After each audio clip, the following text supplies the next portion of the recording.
Hey everyone, it's Jego Reyes for CNN Philippines 10, where we break down major stories from here and abroad into bite-sized facts in 10 minutes. There has been an increase in the cases of respiratory and influenza-like illnesses in the country. The health department says there have been 4 cases of Mycoplasma pneumoniae or walking pneumonia, one recorded in January, another in July, and 2 more in September. The agency says the persons who tested positive for the disease experienced influenza-like symptoms.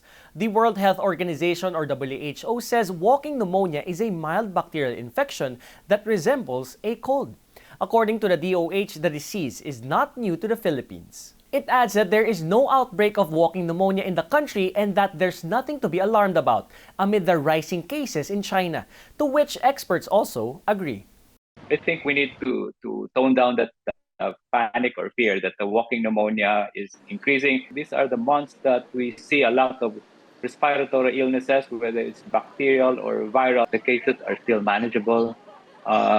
Even the hospitalization rate of this common influenza-like illness are not so alarming. We don't need a mandatory face mask at this point in time. The public is advised to take precautions, including isolation when experiencing symptoms such as cough, sneezing, fever, and sore throat. If they have fever, then they can take the paracetamol. But most important here is they have to rest because your body needs to recover. Vaccination is also key to preventing influenza-like illnesses and pneumonia. Among 81 countries and economies that participated in the 2022 Program for International Student Assessment or PISA, Filipino students ranked 6th from the bottom in math and reading and 3rd from the bottom in science. The Education Department says it has taken steps to improve our students' proficiency in the said subjects, such as revising the K-10 curriculum and implementing Catch-Up Fridays, which sets aside 1 day a week for public students to hone reading comprehension skills. It will take time. So siguro ilang cycles pa ng PISA, basta steady lang yung performance natin, sana pataas. Senator Sherwin Gatchalian, co-chairman of the 2nd Congressional Commission on Education, stressed the need for additional funding for learning recovery efforts. The proposed 2024 budget allots 2.9 billion pesos for this, though he says the amount should be closer to about 10 billion.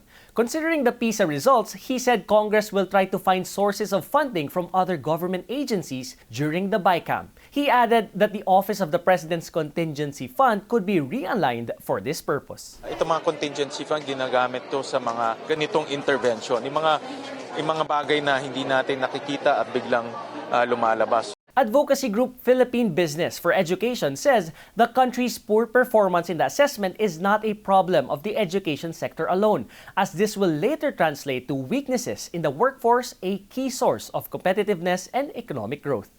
Speaking of, the number of jobless Filipinos dipped from 2.26 million in September to 2.09 million in October. The Philippine Statistics Authority or PSA says this brings the national unemployment rate to 4.2%.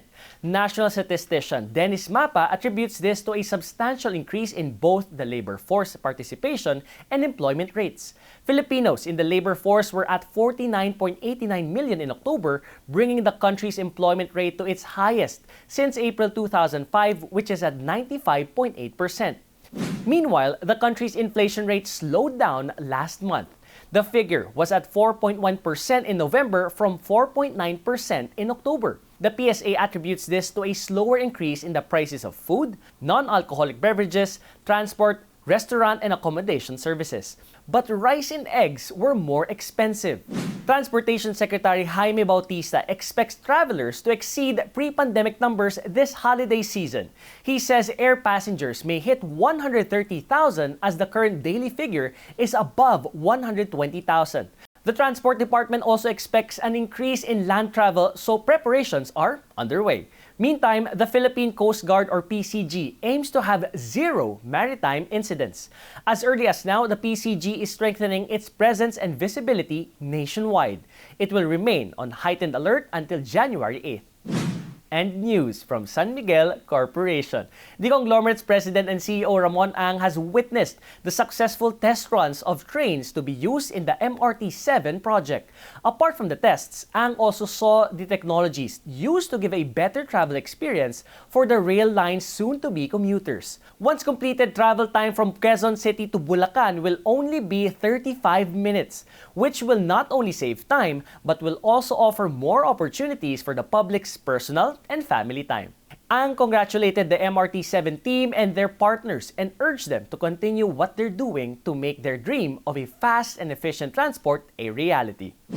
There are various stories of how bikers pedal forward in life. And cyclist Buji Babiera sure knows how to tell them well, as he was hailed Notable Storyteller awardee at the National Bike Day Awards. Speaking to CNN Philippines, The Final Word, Buji says only a few stories of bikers really reach the public. So, he penned both their struggles and adventures online. I felt like these are interesting stories that more people should know. And that since I've got that platform, I've got that skills of telling stories, maybe I should be the one telling it, since I'm a biker myself and I experience these things on the road. But since the pandemic affected the travel and tourism industry, he decided to devote himself to writing biker stories instead. Now he's already got his passion recognized in a national level as a notable storyteller. People tell me that it affects lives, it changes people, it changes policies, and also getting this award really means a lot to me, and it makes me feel inspired to tell more stories. Sisters Nina and Thea Morales started their sustainable brand Nin and Yang, which offers fashionable clothes that are good for the environment.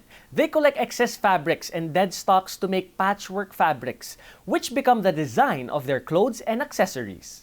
When we were starting the business, we saw that the fashion industry is one of the leading producers of waste worldwide. So that's what really inspired us also to start Nin and Yang.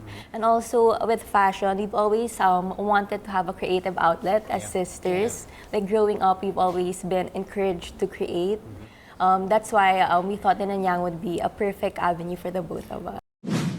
2 international films of Dolly de Leon will be part of the 2024 Sundance Film Festival. In an Instagram post, Dolly shares Between the Temples is the second movie she filmed in the US. It's about a choir leader in a crisis of faith who finds his world turned upside down after his grade school music teacher re-enters his life. Ghostlight, on the other hand, is a musical drama about a construction worker who joined a local theater production of Romeo and Juliet. The films will be screened on January 19 and 20. American pop star Taylor Swift was named as Time Magazine's 2023 Person of the Year, beating King Charles III and Barbie. Time says Swift was chosen because of her contribution to the music industry and record-breaking achievements this year. On Instagram, she thanked Time for the recognition. Peach Fuzz is Pantone's 2024 Color of the Year. Pantone Color Institute's color experts describe the hue as peaceful and serene. They call it a warm, cozy, and even tactile answer to the world's turmoil. It is also in with fashion designers and Hollywood stars. Pantone says it uses psychology to pick a top color each year. Another holiday classic has taken over the throne of All I Want for Christmas at the Billboard Hot 100. It's rocking around the Christmas tree of Grammy winner Brenda Lee, which makes it to the #1 spot for the first time. According to a report, the song has 35 million streams this year. And now for our 10-second trivia. Where was the first Christmas tree found? America, Germany, Philippines, or Russia?